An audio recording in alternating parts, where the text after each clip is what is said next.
Premissa selvagem número 2. Você não precisa fazer tudo sozinha. Aprenda a pedir e a receber ajuda. Não espere. Depois vai ser tarde demais e ninguém vai conseguir te ajudar. Peça agora. Troque a cultura de vergonha e dívida por uma de gratidão e gentileza. Diga às pessoas como elas podem ajudar, se quiserem. Seja específica e transparente. Pague pela ajuda que é indispensável e valorize toda a ajuda que receber. É útil lembrar que a ajuda nem sempre virá de onde você acha que deveria. Ser ajudada pode ser um ato de generosidade, enriquece sua conexão com a outra pessoa e permite que ela faça parte da sua história.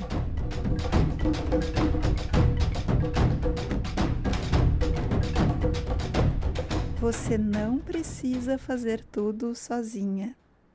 Essa é a premissa selvagem número 2. Eu, Bárbara Níquel e a Mariana Bandarra criamos essa temporadinha nova do Talvez Seja Isso para te contar sobre as 11 premissas selvagens.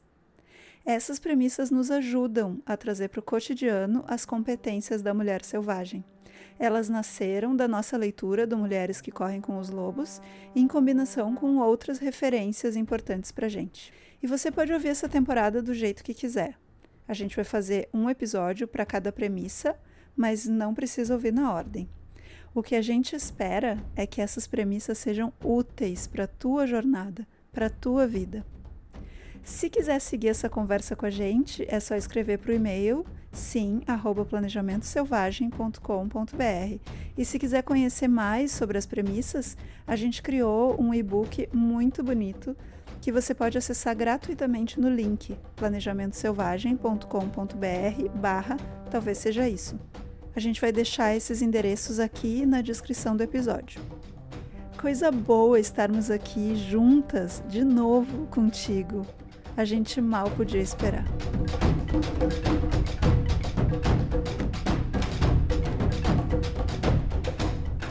Então hoje nós vamos falar sobre a premissa selvagem, que é um grande desafio pessoal e coletivo, acho que da nossa cultura. Acho que é ao mesmo tempo a maior cura. Eu vejo em todas as dimensões o quanto a gente só focar em você não precisa fazer tudo sozinha, você não precisa... Porque a gente de fato não tá sozinhas. Mas eu vejo como em todas as dimensões a gente focar no não precisa ser sozinho, não tô sozinha. É o que libera a gente para se tornar mais porosa nessa interdependência, nessa... Eu ofereço o que eu tenho com a confiança de que eu também recebo o que eu preciso. Eu ofereço o que eu tenho e não preciso oferecer mais do que o que eu tenho, porque não sou só eu que estou oferecendo. Ela é um antídoto anti-isolamento. Eu fico com vontade de chorar se eu penso no impacto que essa premissa teve na minha vida desde que eu comecei a andar com ela no bolso, e não tenho nem ideia do que é possível se eu conseguir seguir com ela no bolso, porque eu acho que todas as coisas que eu já fiz que valem a pena, eu não fiz sozinha, mas tem um chipzinho assim dentro de mim que acha que às vezes eu só tenho direito de me orgulhar das coisas que eu fiz sem ajuda de ninguém. Essa narrativa heróica, né? Assim, a jornada do herói, ele vai, ele desbrava, ele volta, e é um formato que eu acho que gera muito sentimento de insuficiência, muita ferida e muito isolamento, assim. Então, sou muito grata por tudo que eu recebi dessa premissa. E acho que esse assunto é muito polêmico, esse assunto de a gente pedir e receber ajuda. Por que polêmico? Porque acho que dentro dessa lógica, enfim, capitalista, a gente tá sempre em relações transacionais. Então, a ideia de que se eu peço ajuda, ou se eu recebo ajuda mesmo sem pedir, isso gera uma dívida. E essa dívida vai ter que ser, em algum momento, cobrada. E quando eu menos esperar, alguém me joga na cara alguma coisa. Eu acho que muitas de nós temos essa ferida. Ou temos o medo dessa coisa, mesmo que ela não tenha acontecido. E acho que isso é um incentivo para se manter isolado. Mas tu acha que não é polêmico? Tu acha que pedir e receber ajuda não é polêmico? Eu não definiria como polêmico, diria que é difícil, diria Sim. que é complicado. Te ouvindo falar, eu também poderia entender que o que a gente aprende crescendo, o que eu aprendi, e não sei o que estão ensinando hoje, né? Porque não tenho filhos, não tenho crianças, mas até onde eu acompanhei a escola, meus colegas e amigos, o que a gente aprende quando criança é que ser adulto é fazer as coisas sozinho, né? Quando eu sou criança, as outras pessoas dizem o que eu tenho que fazer, ou as outras pessoas me ajudam a fazer o que eu tenho que fazer. E assim que eu aprendo a fazer uma coisa, eu tô me tornando mais adulta e eu posso fazer. Se eu já posso fazer sozinha, significa que eu sou adulta. Ser adulta significa fazer sozinho. Fazer sozinho significa, como tu falou, merecer seja lá o que for, a recompensa. Louros. Por aquilo que eu fiz, ser elogiada, né? No nível mais básico, assim, da minha narrativa. Amarrei o sapato sozinha. Andei de bicicleta sem rodinha. Essas coisas aí, sem apoio, sem nada. Vou ser elogiada, porque eu tô fazendo uma coisa sozinha. E vou ter vergonha se eu precisar dizer, mas eu ainda tenho medo de andar de bicicleta sozinha. Será que alguém pode me ajudar? Não me sinto confiante para fazer isso. E não se sentir confiante ou ter medo ou achar que é uma coisa grande demais. No nosso modo de vida, ele sinaliza incompetência, né? Insuficiência, incapacidade de qualquer natureza. Sim. E faz com que a gente seja considerado, ou a gente se considere menos adulto, menos merecedor das recompensas daquilo que a gente está fazendo. Acho que é contraintuitivo, mas não diria que é polêmico. Acho que é contraintuitivo, assim, dizer que eu não preciso fazer sozinho. Sim, e eu acho que parte do que tu tá dizendo, não inteiramente, mas parte do que eu tô te ouvindo dizer é algo que eu acho muito interessante de sublinhar, que é a maneira como a gente se sente em relação a alguém que tá pedindo ajuda, é como a gente imagina que os outros vão se sentir quando a gente pede ajuda. Então, se a gente reconhece o pedir ajuda como fraqueza e responsabilidade, se a gente tem essa repulsa, a gente pensa, eu não quero ser alguém que causa repulsa. Eu vou preferir fingir que tá tudo bem, né? E eu vou dizer, eu sou uma atleta em nível olímpico de fingir que tá tudo bem. Tô me aposentando, né, dos jogos. Não vou mais competir nessa categoria, mas eu tenho muitas medalhas nessa... Sênior na Olimpíada Sênior. Eu tenho muitas... Não, pretendo não seguir no esporte. Mas eu tenho muitas medalhas nessa modalidade de fingir que tá tudo bem. Me toca bastante, assim, isso de... Sim, na verdade, é sobre... Todo mundo aprendeu que é uma vergonha a gente precisar de ajuda, né? E tem algo que é, acho também, quase mágico no pedir ajuda, que quando a gente consegue vencer essa resistência e consegue aqui pedir ajuda, conecta a gente com a capacidade de receber ajuda. Então, é difícil, não é confortável, mas quando a gente abre, às vezes nem importa tanto o resultado do pedido, mas eu não preciso fazer tudo sozinha. A gente se abre para uma possibilidade de receber a partir desse pedido. Mais uma vez, eu não sou responsável pelo resultado da coisa, eu sou responsável só pelo meu movimento. Me pergunto se a pessoa que está nos ouvindo agora reconhece algum lugar onde ela gostaria de pedir ajuda, ou onde ela sente que precisa fazer tudo sozinha. E a gente poderia talvez abrir uma pergunta. De que maneiras talvez exista ajuda disponível que eu não tô vendo? De que maneiras eu posso articular uma abertura nessa área para que tenha espaço para receber ajuda? Lembrando que quando a gente fala de ajuda, pode ser interpretado de muitos jeitos. Então eu vou só dizer assim, pedir ajuda é...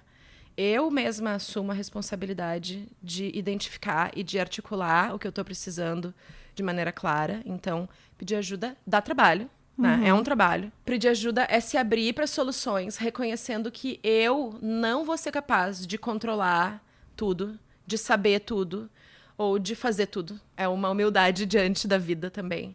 Fazer ajuda é um jeito em que eu convido outras pessoas ou outros sistemas para fazer parte da minha história, se for do interesse dessas pessoas, né, e desses sistemas.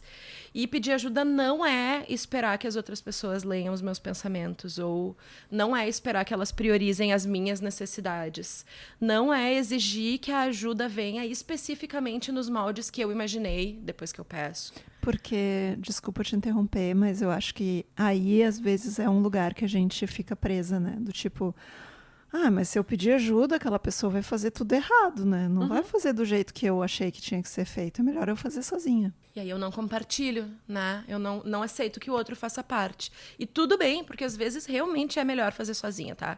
A gente só tá dizendo que não precisa fazer tudo sozinha. Não, eu só ia concluir. Pedir ajuda não é um jeito de chantagear as outras pessoas a fazer algo por mim a contragosto. Então, só para definir que quando a gente tá falando sobre pedir e receber ajuda, a gente não tá falando desses lugares, né?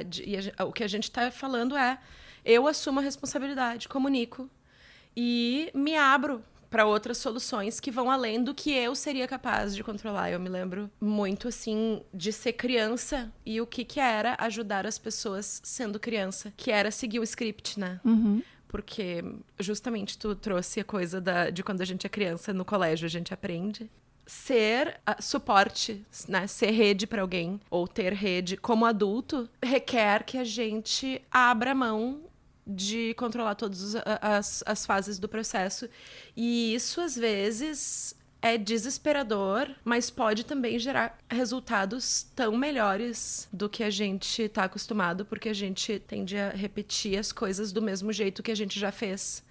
Queria saber como que é pra ti essa premissa. Você não precisa fazer tudo sozinha. Eu acho que na minha vida profissional, como eu trabalhei bastante em redações de sites de notícias, né, mais do que de jornais, eu sempre tive a sensação de que eu nunca fazia nada sozinha, que nada que eu faço sozinha. É um tipo de trabalho, não de jornalista em geral, mas do tipo que eu fiz especificamente, muito interconectado com o que a outra pessoa que estava fazendo antes estava fazendo, o que a próxima vai fazer, como a gente vai trabalhar junto, os problemas se apresentam e como a gente vai resolver isso. Então, na minha vida profissional, eu sempre trabalhei muito em equipe. Acho que sempre foi fácil para mim no trabalho dizer: isso que eu não tô entendendo, me ajuda, não sei fazer, como é que eu faço, por onde eu começo. Perguntar, que é um tipo de pedir ajuda. Mas eu acho que eu não tenho tanta convicção de que no resto da minha vida, em outras áreas da minha vida, tenha sido sempre tranquilo e fácil. Desde que a gente começou a falar, tô na minha cabeça com o momento em que a minha mãe estava hospitalizada, no final de dezembro de 2019, e ela entrou para fazer uma cirurgia e não resistiu, né? Ela acabou morrendo 3 dias depois. Quando ela, no segundo dia, ela estava na CTI e a gente estava aqui, estava com meu pai, eu, meu irmão e o Aurélio. E eu tava com medo, eu não sabia o que ia acontecer, eu não sabia o que ia vir a seguir, como iam ser os próximos dias, mesmo se ela se recuperasse, assim, como ia ser aquela recuperação. Eu me senti muito desamparada, assim, no sentido de eu realmente não sei o que vai acontecer, nunca passei por isso, assim. E eu mandei uma mensagem para uma prima minha, Sara, dizendo: eu não sei o que está acontecendo. Eu só preciso te dizer que eu acho que eu vou precisar de ajuda. Eu falei assim: eu não sei exatamente que tipo de ajuda eu tô te pedindo agora. Eu falei isso pra ela assim. Eu não sei que tipo de ajuda eu preciso. Eu tô te pedindo... A gente recomenda que a gente seja clara e transparente, mas acho que eu fui na medida do possível, assim. Tá acontecendo isso. Eu não sei o que vai acontecer. Eu sei que eu vou precisar de ajuda. Não sei que tipo de ajuda é. Mas eu quero que tu saiba que eu vou precisar de ajuda e talvez eu te mande um áudio ou te ligue precisando e eu não sei o que é. Que é um momento de... Acho que um dos momentos de mais vulnerabilidade, assim, pelos quais eu já passei, nesse sentido de não sei, tô totalmente perdida. Me ajuda, nem sei como. Eu senti que, tipo, isso foi um passo na direção de um... Vou dizer que milagre, mas não no sentido de que a partir dali eu me senti muito abraçada. As coisas que aconteceram foram ruins, mas ela estava lá, a irmã dela estava lá, toda a família veio dela, chamou as outras tias, e daí foi mais fácil para mim pedir ajuda para as outras pessoas também e dizer para as outras pessoas, olha, isso está acontecendo, talvez ela não resista. Não sei como vai ser, não sei como vai ser com meu pai. Talvez eu não vou saber como lidar com a minha situação e talvez eu precise de ajuda com o pai, eu não sei. E todas as pessoas da família, minha família é muito grande, né? Eu sinto que todas meio que foram atendendo, assim, ao chamado, sabe? E vindo e oferecendo o que era possível oferecer, que a ajuda não é resolver o problema, né? Minha mãe faleceu. Mas ter a presença das pessoas, eu sinto que naquele momento abriu uma grande porta, assim, pra mim. De eu perceber a minha relação, de como eu tô conectada com as pessoas, assim, e as pessoas comigo. E como a gente diz, né?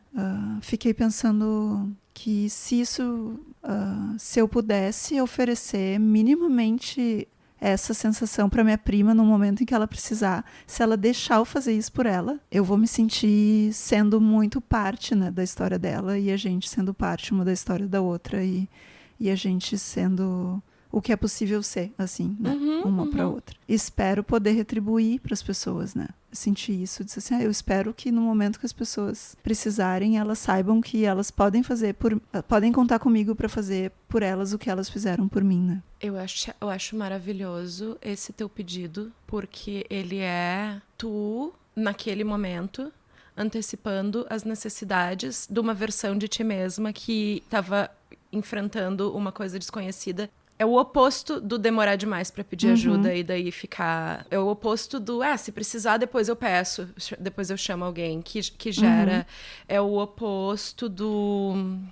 mas daí a pessoa vai dizer não e vai ser deprimente. É parte do que eu gosto nessa tua coisa. Fora que eu gosto de... Enfim, eu sou tua amiga. Eu acompanhei esse processo e pra mim foi uma honra testemunhar a tua comunidade sendo saudável num momento em que estava todo mundo passando por uma grande perda. Eu aprendi muito sobre o jeito certo de lidar com uma perda, vendo a tua família, né? Não só tu, mas vendo a tua família passar por esse momento, assim, foi muito saudável no meu olhar. Eu tenho, ao contrário, uma família super pequena, onde todo mundo evita se vulnerabilizar, mas tem algo sobre que eu quero trazer nesse teu lugar de eu adoraria retribuir o que a pessoa fez por mim, e eu acho que realmente, é um presente quando a gente consegue retribuir na mesma moeda, mas às vezes a gente faz a mesma coisa que fizeram pela gente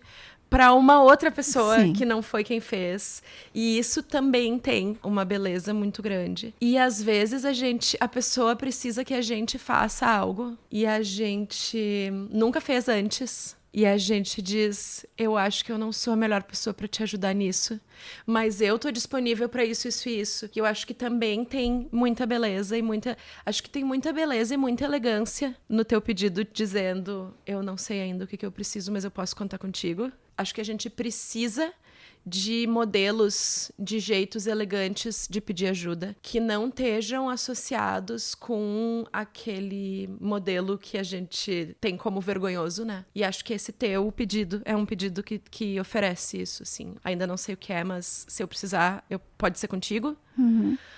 E eu queria que você, que está nos ouvindo, se tem exemplos de alguém que tu viu, ou pedindo, ou recusando, ou jeitos de pedir que sejam elegantes para inspirar, pode compartilhar com a gente, porque eu acho que ia ser muito bom a gente ter um mosaico desses. Sim. E fico pensando na coisa de, vai ser muito deprimente se eu pedir no momento de vulnerabilidade que eu já tô, e a pessoa disser que não. Ou a pessoa fizer por obrigação, né? Que às vezes é pior ainda do que ouvir um não, é a pessoa fazer a contragosto. Acho que tem um bloqueio muito grande dessa vulnerabilidade de receber o não. E a gente fala bastante sobre o não, né? Nas nossas conversas ao longo do ano, no Planejamento Selvagem. E acho que pode ser muito transformador também a gente aprender a ouvir o não do outro. Não como um não que a lição é, viu, tu não pode nunca contar com ninguém, Mas a gente dizer, então, não é daqui que vai vir. Não é de onde eu achei que viria. Aonde eu posso receber. E a gente normalizar o pedir de novo se a gente recebe um não. Ou dar um tempo, se não for... Se for demais, eu pedir de novo. Mas assim, tá, não é essa pessoa. Tem outra pessoa que poderia talvez me ajudar com isso. Nessa seara, eu acho que a gente precisa normalizar pagar. Ou trocar, oferecer coisas em troca da ajuda. E dizer, como que ficaria confortável pra ti tu me ajudar nisso? Tem um jeito que a gente pode se trocar, porque também tem o ter rede, né? Tipo, tu teve rede quando tu tava com a tua mãe no hospital.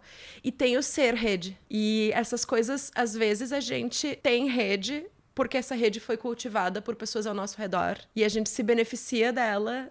Tipo, talvez a tua mãe tivesse cultivado essa rede da qual tu gozou. Não, na real, tu tem uma rede com a tua família, mas eu quero dizer... A gente ser rede é a gente também investir nessa coisa. E não é necessariamente eu investir para depois, quando eu precisar, o outro me oferecer. Mas vejo, por exemplo, como mulheres que são mães solo se organizam para terem tempo para fazer as coisas, deixando as crianças nas casas. E tipo, não, nas quartas-feiras todo mundo vem para cá. E aí a fulana se libera e organiza a agenda dela. Acho que as mães de criança têm muita tecnologia do que é ser rede. Para poder ter rede, assim. E o que isso acaba dando pra gente é um acesso a tipos de experiências que seriam inacreditáveis, né? Às vezes eu não teria como pagar alguém para ficar com as crianças, mas eu consegui oferecer... Outro dia eu fico e eu abri esse acesso, né?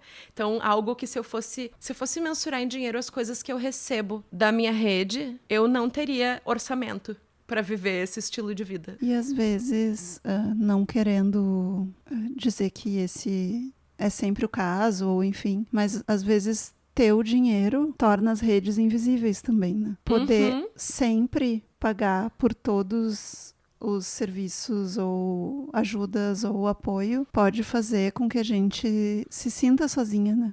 Porque tudo parece que eu até posso ter ajuda, mas só se eu pagar. É difícil às vezes desconstruir essa ideia e acreditar que nas relações essas coisas, esse apoio pode surgir também nas relações, né? E não necessariamente intermediado por dinheiro. E às vezes a gente talvez não seja esse necessariamente o único fator, mas a gente tem vários fatores na nossa sociedade que vão nos dando indicativos de que também não é bem assim para confiar nas outras pessoas, né? Esse é um ponto fundamental do pedir e receber ajuda. É a confiança. Sim. E vale dizer que algumas pessoas não são de confiança. Sim. E que nós, mulheres adultas, conectadas com os seus instintos, né? Ou ao menos se reconectando com os seus instintos, temos as ferramentas para saber quando alguém está demonstrando ser de confiança. Quando alguém demonstra uma vulnerabilidade e isso não significa que eu precise retirar minha confiança da pessoa. E quando alguém demonstra não ser de confiança. Algumas pessoas não são de confiança, mas pedir ajuda é um ato de confiança. E confiar faz bem, mesmo que eventualmente a gente pense, não deveria ter confiado. Ainda é mais benéfico para nossa vida a gente pressupor que confiar é benéfico. Essa premissa, você não precisa fazer tudo sozinha, é isso. Existe apoio se tu confiar que é seguro abrir para receber esse apoio. Eu queria que tu pensasse agora, tu tá nos ouvindo, em um momento onde parecia que era impossível receber apoio e tu recebeu apoio. Talvez de um lugar que tu não estava esperando, talvez as coisas se reorganizaram. Talvez na hora parecia que não era o melhor, mas acabou sendo, né? Acabou te surpreendendo a experiência de não estar sozinha. Quando tu foi pega de surpresa, achou que estava sozinha e não estava. Eu queria fazer uma sugestão para quem leu o livro, ou está lendo o livro Mulheres que Correm com os Lobos. Não sei, não vou pressupor que a pessoa tenha ouvido ou não o último episódio em que a gente comenta um pouco dos agradecimentos do livro da doutora Clarissa. E eu queria comentar como às vezes a gente olha, né, o livro Mulheres Correm com os Lobos, um livro super bem vendido ao longo dos últimos 25 anos, O nome que está na capa é Clarissa Pinkola Estés, e a gente pensa que ela escreveu esse livro sozinha. E como a gente tem muitas pessoas que a gente admira e que a gente acha que elas fizeram a coisa que elas fizeram sozinhas, seja a coisa, tipo, escrever um livro, como enquanto ela estava escrevendo o livro, quem estava cuidando das filhas dela, né? E ela agradece o guri do computador. Isso, então, como um exercício de que a gente não precisa mesmo fazer tudo sozinha. Quem não leu, sugiro que leia os agradecimentos do livro Mulheres Correm com os Lobos e vê como a doutora Clarissa reconhece essa rede. E às vezes é um exercício de olhar. Às vezes a gente já está recebendo e a gente não está olhando, né? O guri que é... Guri, sei lá.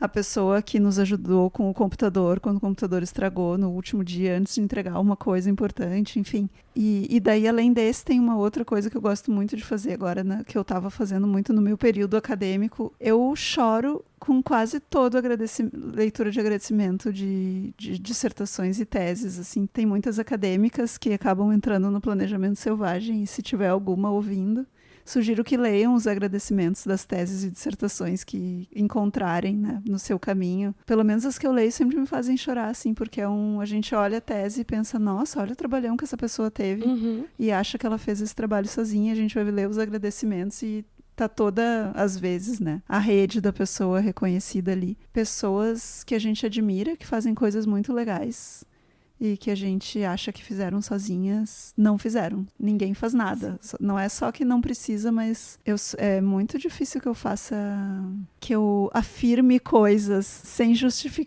fundamentação científica, mas eu posso afirmar que nenhuma dessas pessoas fez a coisa que ela fez sozinha.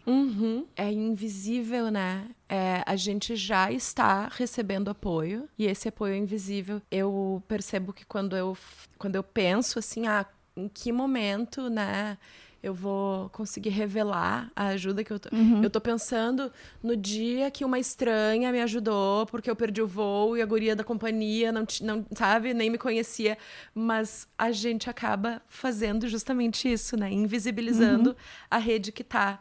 Eu não tô olhando para as pessoas que estão mais já me ajudando. E é tão bom quando a gente é vista nesses lugares invisíveis. E acho que pode ser uma grande chave pra gente se abrir mais para receber ajuda. A gente justamente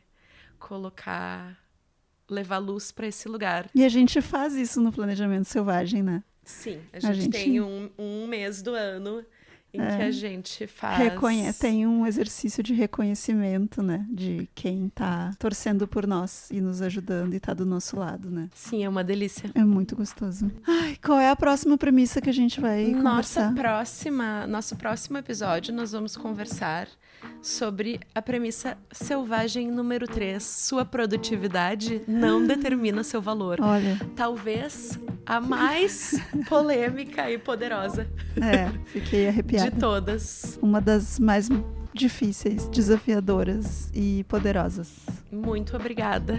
Seguimos.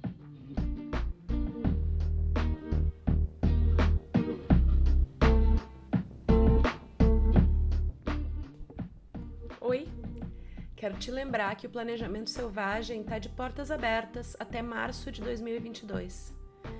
Planejamento Selvagem é um programa online para pessoas que querem colocar seus projetos, suas criações no mundo, tirar os seus sonhos do papel, mas sem abrir mão das próprias necessidades mais profundas. Para saber mais e se inscrever, é só acessar planejamentoselvagem.com.br. E diz uma coisa, como é que essa conversa ressoa por aí? Conta pra gente lá no sim@planejamentoselvagem.com.br.